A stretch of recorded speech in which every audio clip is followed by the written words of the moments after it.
I love the early mornings at work. I think I enjoy the serenity of the atmosphere. I water the potted plants by the window and crack open the slightly ajar window to let in some fresh air. Since I started working at this company, this routine hasn't changed. My name is Tom, and I'm 30 years old. I work in sales for a major general trading company. My sales performance is consistently the lowest month after month. My superiors and colleagues don't think highly of me, believing I lack motivation. In reality, I'm not interested in work or climbing the corporate ladder. When I accompany colleagues on sales calls, I'm more of a hindrance, so my main task has become taking care of the little errands for my colleagues who are out doing sales. Work moderately, live moderately, and live quietly without drawing attention are my mottos. However, someone came this year in the transfers who seemed determined to shake up my quiet life. "You are early again today, Tommy," with that cheerful greeting, her slender arms wrap around my neck.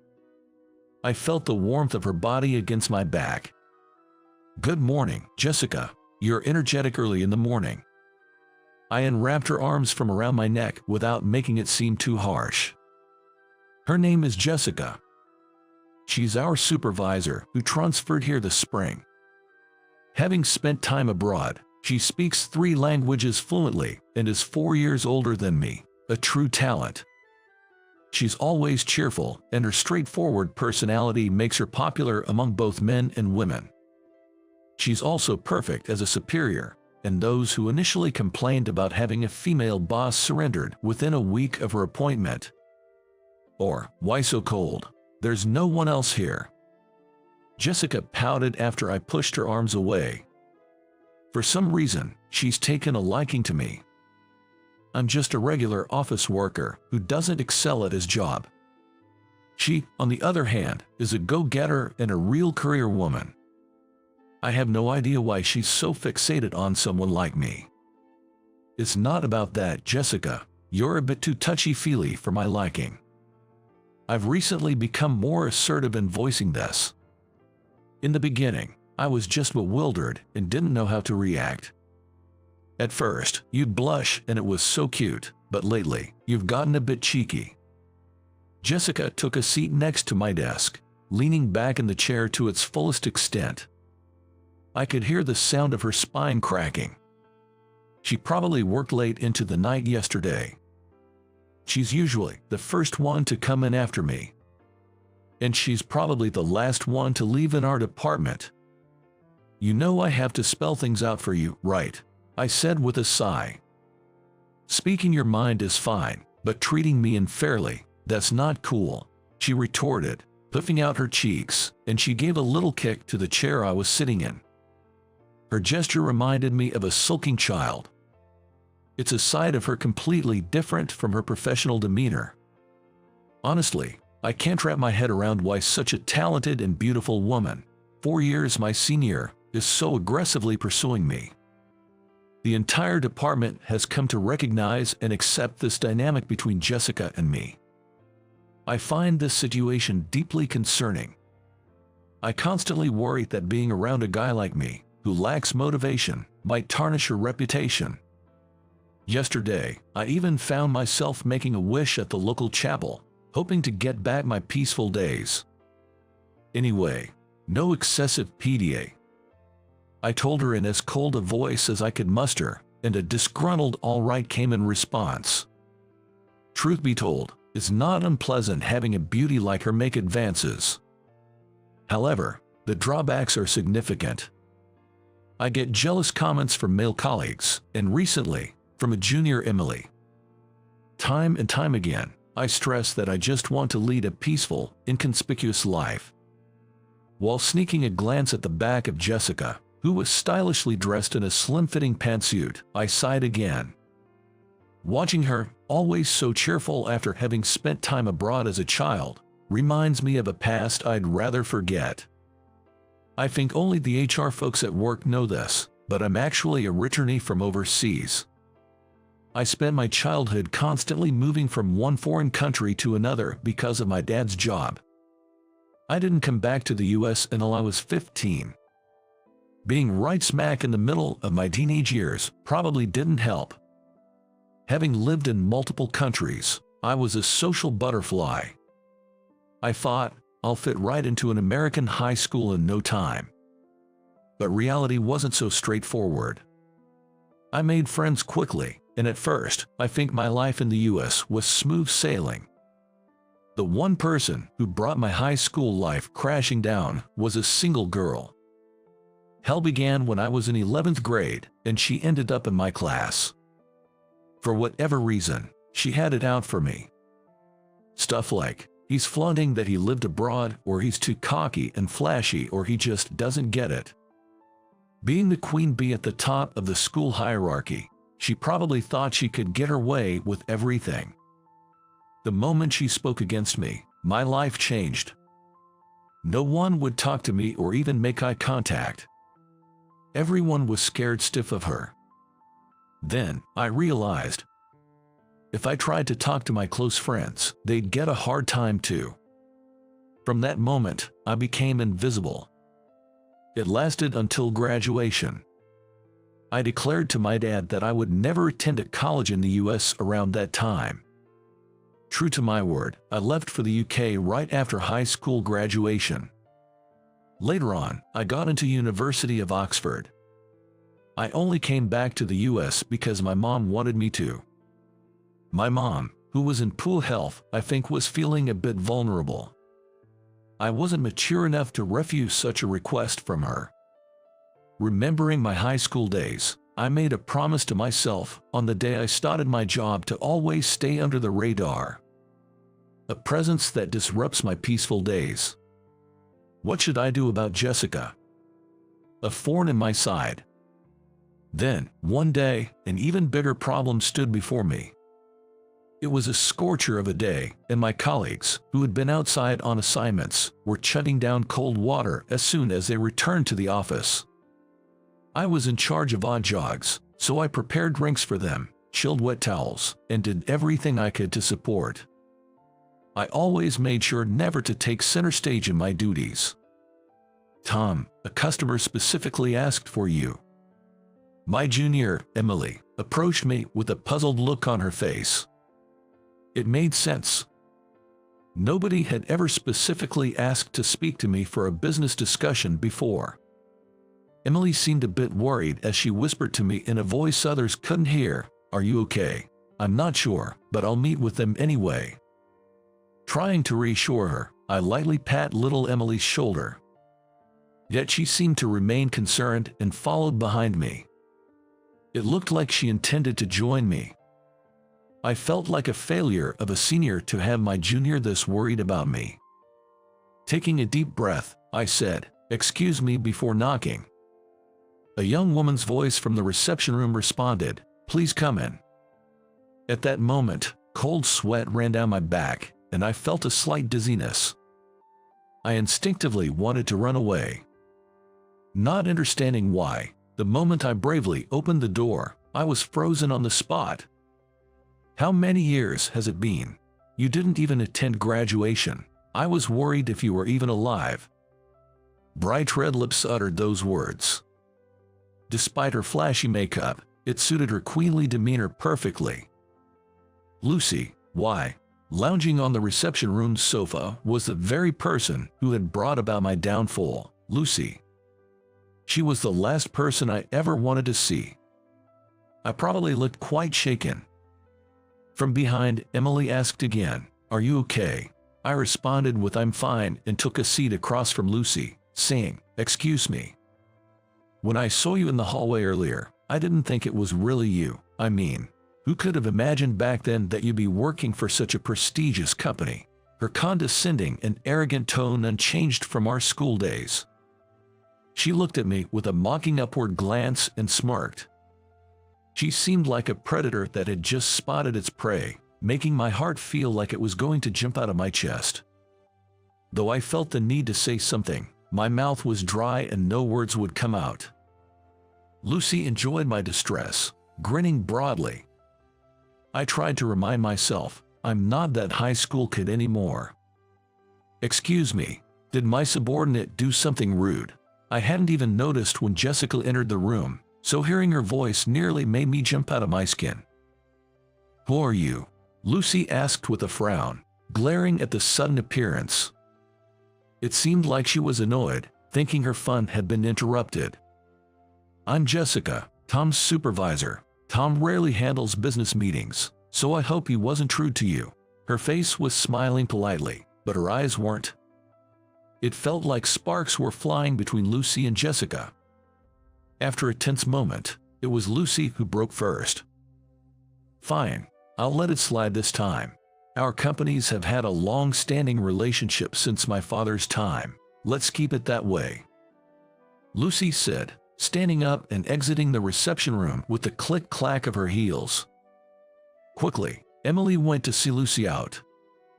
The sound of the door slamming shut was the cue that allowed me to finally relax. Considering my unusual reaction, there would likely be questions from Jessica. The sinking feeling of having to explain my past to her weighed me down. Apparently, she's undergoing CEO training.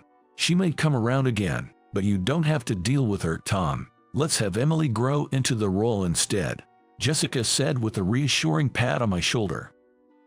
Feeling the warmth of her hand, I was on the verge of tears. In the end, Jessica never asked me the reason I was upset that day, and we finished our day's work.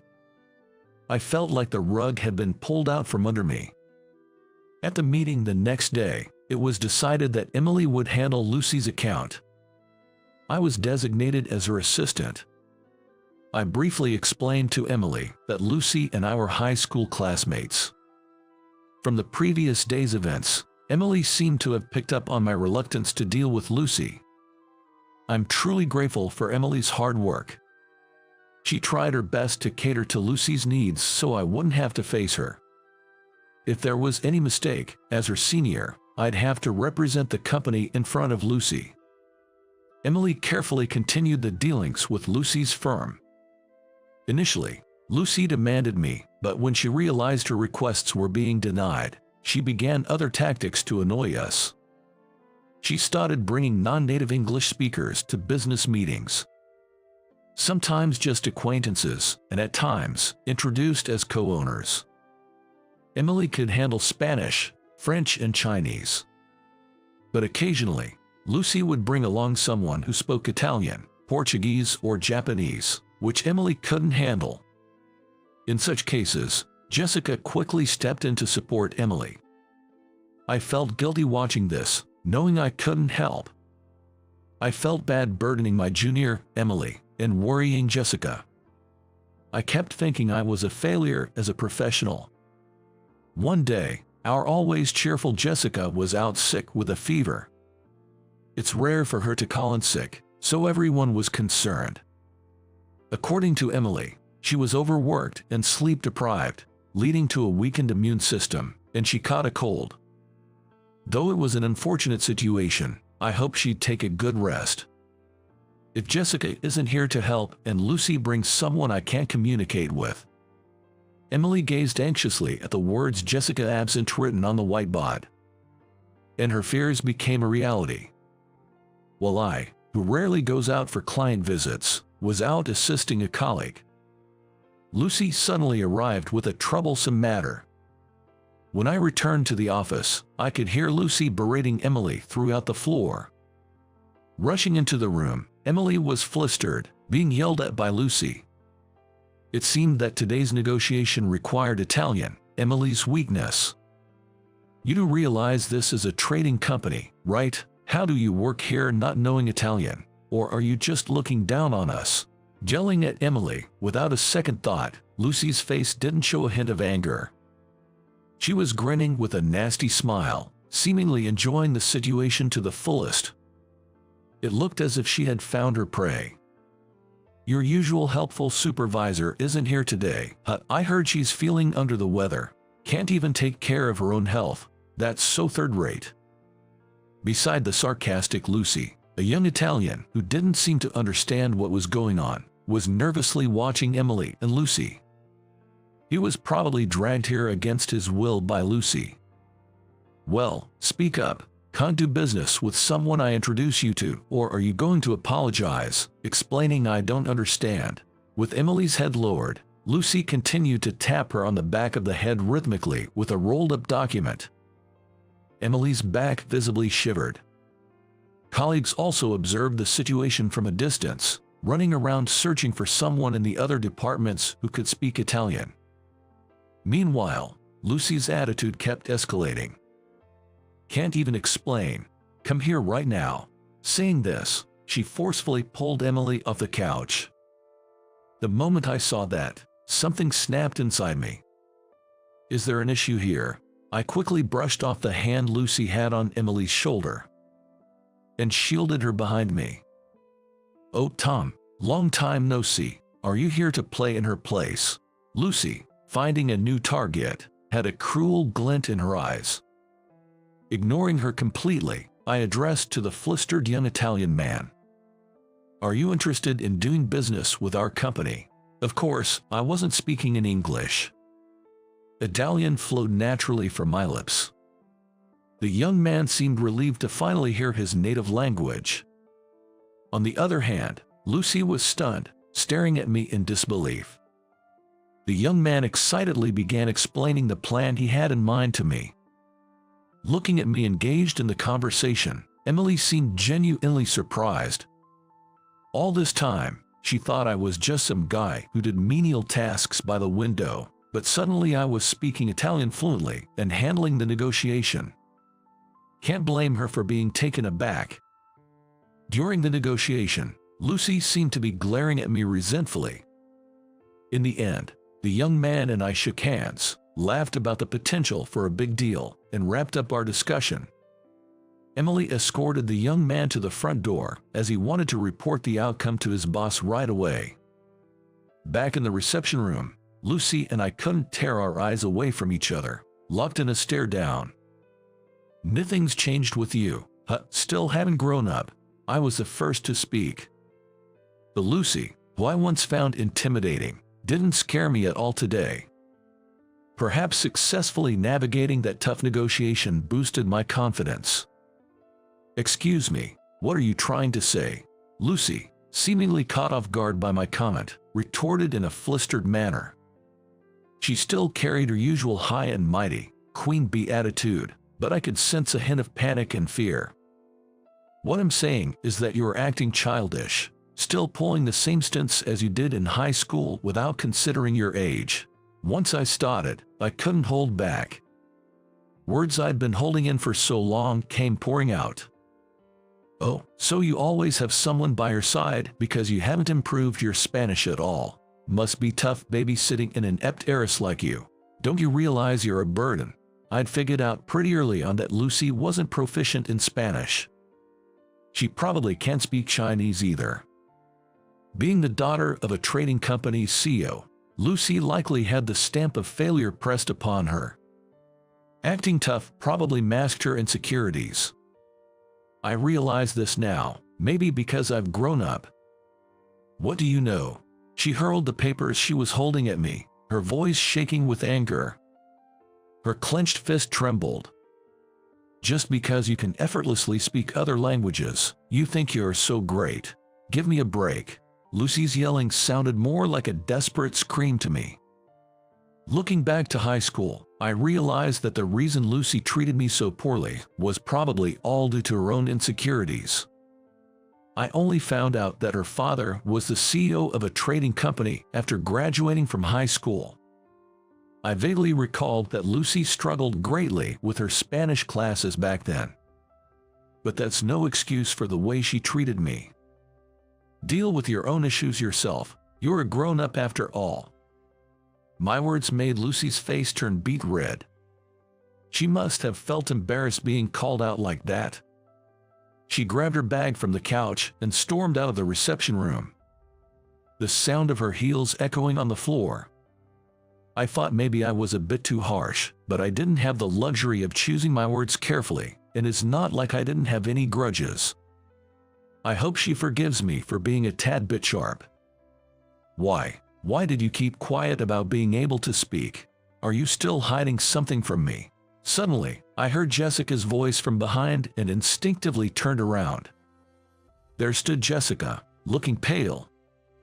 Her lips were of a terrible color. She glared at me with an upward gaze. Jessica, you look terrible." "Of course I do. I'm still running a fever. Got called in despite that, but I'm glad I came. Got to see something interesting," she said as she gently took a seat next to me. Emily, who had just returned from seeing off some guests, saw Jessica and asked with concern, "Are you okay?" "Don't worry about me. I'm fine. Everyone, get back to your work," Jessica said and cleared the reception room. I braced myself for a reprimand. It's like I was neglecting my duty by claiming I couldn't do what I was supposed to do. I figured I'd have no right to complain even if I got fired for negligence. "You're such a lying prince." Those unexpected words came out of Jessica's mouth. I was dumbfounded and could only utter, "What? Don't you remember me? That's cruel." I looked closely at Jessica's face. She must be feverish. Her face was pale, only the area around her eyes was slightly red. It looked like she had been crying. Suddenly, memories flooded back. "Oh, we've met before, right?" I was certain now. The girl with swollen red eyes, crying in a corner of a park in a foreign country, Europe. That image overlaid with Jessica before me. "Oh, in Germany." To my exclamation, she smiled warmly. "You finally remember. Since that day, you've been my prince on a white horse." When I approached the crying girl, she whispered in a tiny voice, "I don't understand." She was acting tough, saying she only needed to speak English and didn't need friends in a foreign land, but tears kept pouring from her big eyes. Being addressed in English must have comforted her. When I was still a young boy, I confidently told her, tears streaming down her face from trying to put on a brave front, a piece of advice my father once gave me. If you can speak multiple languages, the world becomes so much bigger for you. It's a waste to just confine yourself to a small world. Just try mustering up a little courage and strike up a conversation. I remember looking at her, clearly older than me, and proudly saying those words. Her tears stopped, and I felt relieved seeing that. I always wanted to meet the boy from that time again. I remembered his face and name. I thought you looked similar, but your personality seems so different now. I wondered if you really were my prince. Chuckling, Jessica remarked. The day after I met her, she told me she had gathered the courage to speak to a classmate at school. It was as if a spell had been cast, making the invisible barriers between them crumble instantly. Having parents with jobs that took them all around the world, she had been moving from place to place herself. Comparing our overseas stints, we realized there were times when we almost crossed paths, quite the close calls. I always thought we'd have a fateful reunion overseas, but to meet here of all places. It's hardly romantic, she pouted, looking somewhat childish. Truth be told, I often went back to that park, hoping to find the girl I had seen crying. But never finding her, I moved to the next country. After returning to the States, I was so caught up with my own life that I never thought of her. It's quite a curious connection we have. I wish I could have come up with something more eloquent, but that was all I could muster.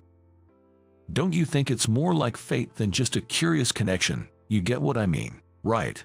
Considering her perspective, she might be right.